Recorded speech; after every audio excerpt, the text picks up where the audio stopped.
এগুলো আসলে কি? এগুলো শুধু সেই মূল্য যার দ্বারা আমরা কোনো কিছু অর্জন করতে পারি। এবার এই ধনের দ্বারা এই সংসারে অনেক কিছু লাভ করা সম্ভব, কিন্তু সেই সব কিছুই শুধুমাত্র ভৌতিক বস্তুই হবে, ভৌতিক সামগ্রী, ভৌতিক সুবিধা। অর্থাৎ আপনার কাছে যতই ধন থাকুক, তা আপনাকে শান্তির ঘুম এনে দিতে পারবে না, আপনাকে জীবনের বাস্তব সুখের অনুভূতি লাভ করাতে পারবে না, কারণ এগুলো ভৌতিক ধন। এ ভৌতিক বস্তুই অর্জন করাতে সক্ষম। বাস্তবিক ধন কি? যদি এই প্রশ্ন আপনার মনে আসে, তাহলে তার উত্তর আমি আপনাকে দেব একটা উদাহরণের মাধ্যমে।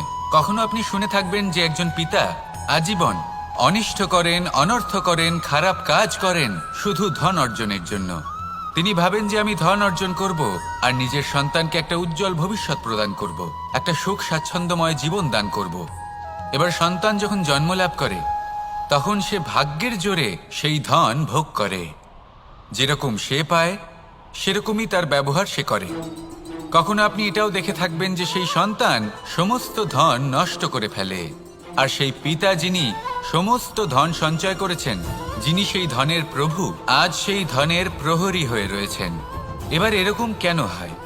এরকম তখনই হয় যখন সেই পিতা বুঝতেই পারেন না যে তার জীবনের আসল ধন কি। সেই আসল ধন তার সন্তানকে সে দিতেই পারে না। যদি পিতা তার সন্তানকে কর্মের জ্ঞান দিতে পারেন, উচিত কোনটা অনুচিত কোনটা সেই শিক্ষা দিতে পারেন, সংস্কারের প্রকৃত শিক্ষা দিতে পারেন, তবে সেটা ধনের থেকে অনেক বেশি গুরুত্বপূর্ণ। এটাই হলো জীবনের বাস্তব ধন। আপনি সেই কথা তো অবশ্যই শুনে থাকবেন, কুসন্তান হলে ধন সঞ্চয় করে কি হবে, সুসন্তান হলে ধন সঞ্চয় করে কি হবে। সন্তান যদি কুপুত্র হয় তাহলে সব নষ্ট করে ফেলবে, আর সন্তান যদি সুপুত্র হয় তাহলে ধন থাকুক না থাকুক, সে নিজেই কর্মের পথে অগ্রসর হয়ে ধন অর্জন করবে আর নিজের জন্য এক উজ্জ্বল ভবিষ্যৎ গড়ে তুলবে। তাই সন্তানকে সম্পদ দেওয়ার আগে কর্মের জ্ঞান দান করুন, সুশিক্ষা দিন, কারণ এটাই হলো জীবনের প্রকৃত ধন। আসুন আর আমার সাথে ভালোবেসে বলুন, রাধা রাধা। জীবনে সাফল্য এবং অসফলতা আপনার বল, আপনার শক্তির উপরে নির্ভরশীল নয়, আপনার মানসিকতার উপর নির্ভরশীল।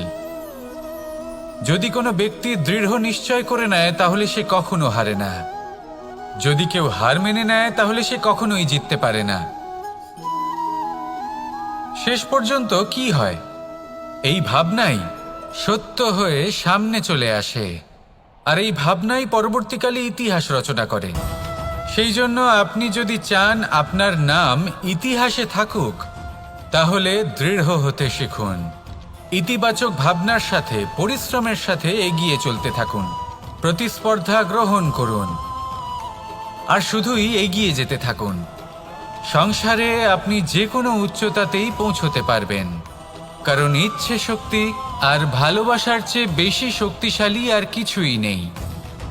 তাহলে আসুন আর আমার সাথে ভালোবেসে বলুন, রাধা রাধা। মানুষের জীবন দেখলে এতে সংকটও আসবে, বিপদও আসবে, অনেক সমস্যাও আসবে। কখনো কখনো এমন সময় আসবে যখন আমাদের আপনজনের থেকে সাহায্য চাইতে হয়। আমরা সাহায্য চাই আর তারা সাহায্য করেও দেন, আমাদের সংকট থেকে মুক্তও করে দেন। কিন্তু যখন এই সময় বদলে যায়, যখন সুখের সময় আমাদের জীবনে আসে, তখন আমাদের মনে একটা অহংবোধ জেগে ওঠে। মনে হয় উপকার আবার কি, সেই ব্যক্তি সাহায্য করেছিলেন তাতে কি, উনি তো নিজের কর্তব্য পালন করছিলেন। সেই ব্যক্তি আমাদের ধন দিয়েছিলেন যখন প্রয়োজন ছিল, তো আমরা সেই ধন তো ফিরিয়ে দিয়েছি, উপকার কিসের? এই ভাবনা অনুচিত। যদি কোনো ব্যক্তি আপনাকে সাহায্য করে থাকে যখন কেউ করেনি, যখন আপনার সবথেকে বেশি প্রয়োজন ছিল, সেই সাহায্য অমূল্য, আর সেটা উপকারী বটে। যদি কেউ উপকার করেন তাহলে বিনম্র চিত্তে ভালোবেসে আজীবন তার উপকারের প্রতি কৃতজ্ঞ থাকুন। কারণ সত্যি কথা বলতে এই সংসারে উপকার করার মতো ব্যক্তি খুব কম রয়েছেন, আর উপকারীর কথা মনে রাখেন এমন কৃতজ্ঞ ব্যক্তি আরও কম। সেই জন্য জীবনে কৃতজ্ঞ থাকুন আর আমার সাথে ভালোবেসে বলুন, রাধা রাধা। সুখ এবং দুঃখ এই দুই হলো আমাদের জীবনের অবশ্যম্ভাবী এবং গুরুত্বপূর্ণ অঙ্গ। আমাদের সকলের জীবনে কখনো সুখও আসে, আবার কখনো দুঃখও আসে।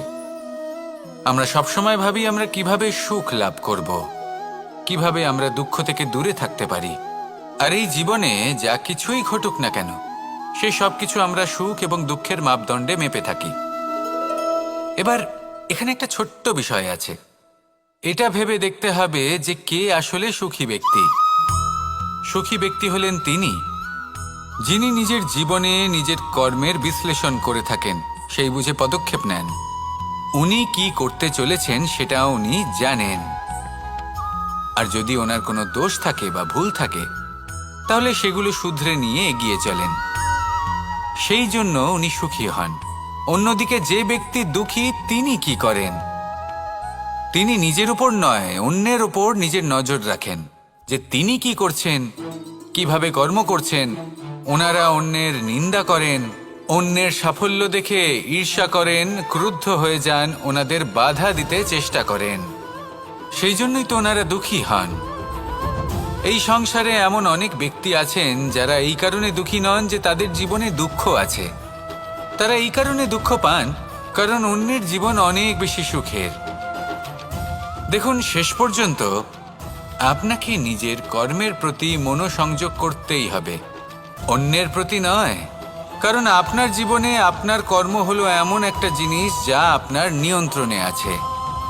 নিরন্তর চেষ্টা করতে থাকুন, নিজের কর্মকে বুঝতে শিখুন, শুধরে নিন, নিজেকে শ্রেষ্ঠ করে তুলুন। তখন সাফল্য নিজে থেকে আপনার কাছে আসবে, আর এই মন প্রসন্ন হয়ে বলবে, রাধা রাধা। কামবোধ, এটাই আপনার অন্তরের প্রথম শত্রু। বেশিরভাগ মানুষই কামবোধ বলতে লালসা বোঝেন, কিন্তু এটা সম্পূর্ণ সত্য নয়। কামের আসল অর্থ হলো কামনা।